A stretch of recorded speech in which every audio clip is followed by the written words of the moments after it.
Jim Rohn once said, "Don't wish the path was easier, wish you were better." If you've got something in you that you want to accomplish, you can't wish for things to be easier, but you're going to strive to be better. This is your boardroom meeting with industry experts. Learn from their stories, apply it to your journey. Go be better. Enjoy. Literally, because I went through this process of getting rid of these money blocks that were in my way. So one of my fears back then was if I made more money, I wouldn't be about the people. I'd get distracted. Money could tempt you. It could change you. This is some of the fears that some people have. But what I've realized just in doing this thing and walking this out, if you have the right system, is money is simply an amplifier. Right. That's all it is. Oh, yeah. So who you will be is who you will be. If you secretly don't care about people, well, if you don't have any money, ain't nobody gonna know about it. But when you get a lot of money, everybody's gonna see it, right? But if you genuinely care about transforming lives, pouring into others, if you are genuinely a giver, and when you don't have money, nobody knows about it because you just don't have what you need to give. Right. But now you get money, all of a sudden people are gonna know you're a giver. It's not because you changed, it's because money amplified. And right. so that was one of the things that really struck me, was like, even for my family, I love my family. We homeschool, we have 3 children. I love my husband. We have a beautiful family life, and we have always had that since even when we didn't have much money. And having more allows us the flexibility to spend more time together, to sit on the couch and just play board games all day. I could just say, hey, I'm taking a day off. I'm just going to sit on this couch with my family, and we just going to play board games from morning until night. Like, it just amplifies who you already are. I was talking to a student earlier today, and I was telling them how you really have to validate that the market wants what you are selling. And the student says, no, but it's so good. It solves so many problems. They're going to have to want it. Mm-hmm. And what it brought to mind for me is, I remember when I was a kid, I heard this thing about how some, I guess, physicist or engineer or something did this analysis and determined that according to the laws of physics, bumblebees shouldn't be able to fly. Right. And I always found that funny because, like, clearly they do. So there's something wrong with the analysis. There's something wrong with the physics. Yes. So in the same way, it's like, it doesn't matter how much you think they should get it, right? They either want it or they don't, right? Marketing and business are very democratic in that way. You can't impose things on other people. You cater to the needs and desires that they have. What I see a lot in the financial industry is accountants will hire influencers or social media managers. They've made investments in the past that don't work out for them or weren't really created for their industry, right? So they'll hire a business coach that has worked with e-commerce businesses, but doesn't understand what tax season is, right? So you're having to explain, like, okay, these are the deadlines. I can't talk to you during this week. I can't have a coaching call with you during this week because I'm losing my mind, right? You're like trying to explain lingo to them that they don't understand, as opposed to seeking out guidance, even from another CPA or someone in your industry that just speaks the same language as you do. Yeah. I think it's the fear of investment, but I there's a lot of reasons, and to each their own. Like, people have to go on their own journey. People always talk about the goal of retirement. Right. And now one thing I'm going to say is this. I do work because I'm building our real estate. So we have multiple real estate properties, but I'm building our real estate stuff to a certain level. So if I stopped working today, yeah, okay, we could survive, but it's not at the level that I would want to be. So I always tell my people aim for retirement. Right. Oh, when I get to this age, whether it's 45, whether it's 65, when I get to this age, I will retire. Mm-hmm. One of the things I always say is, listen, the people who retire, they really retire.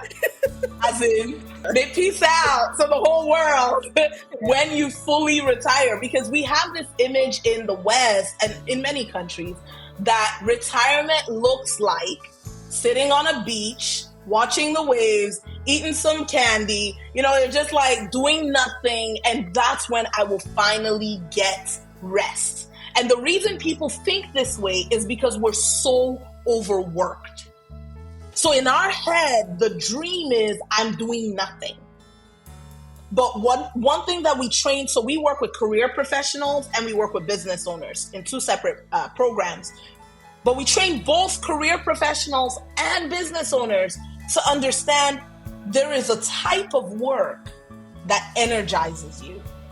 And you have to find that work where, like for me, I love what I do. I genuinely do. Like I was talking to my sister, my youngest sister. She's 11 years younger than me. And like she's killing it in her industry. Yale, Oxford, just traveling all over, doing all the things. And she was just like, Twin, what is a dream day for you? And she's very thoughtful. So every conversation I have with her, like I slow down and I really think deeply with her. Mm-hmm. And I was like, what's a dream day for me?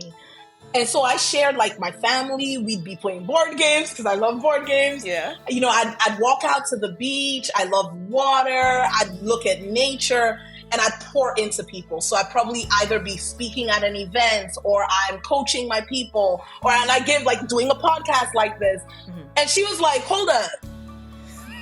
That's what you do now.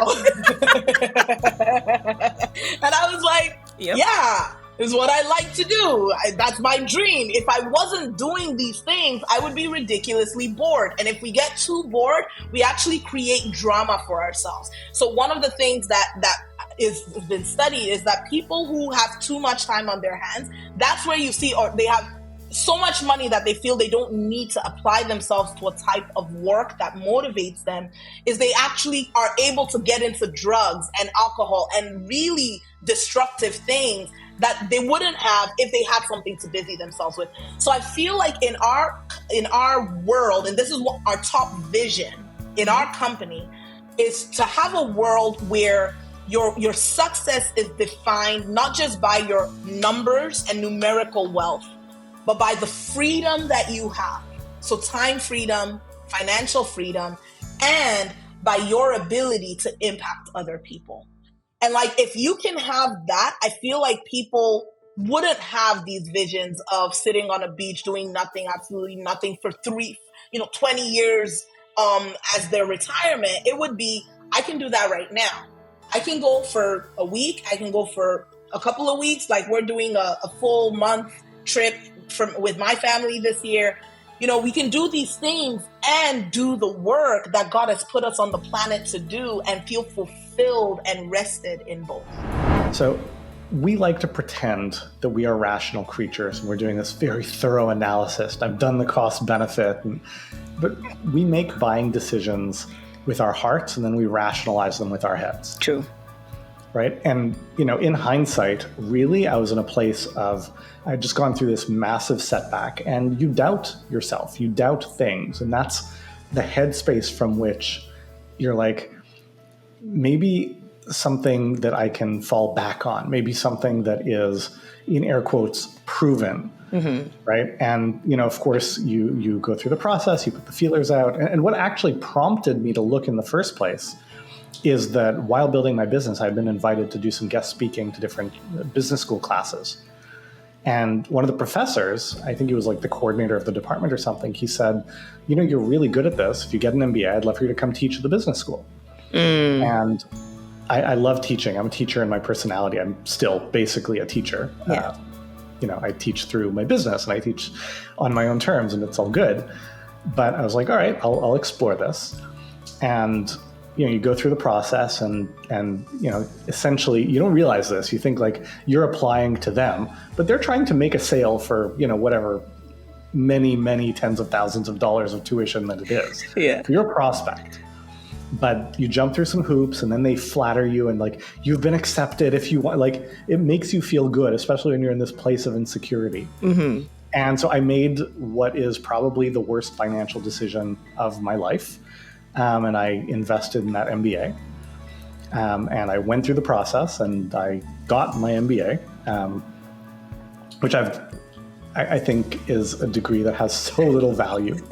And it's not that it was a bad school, it's one of the top schools in Canada. It's just, it is if I wanted to be a middle manager at a bank or insurance company, then it would have been the perfect preparation for doing that. Right. But those were not my ambitions. For more insightful conversations with entrepreneurs, check out this video right here. I think you'll love it. Continue to enjoy, and I'll see you there.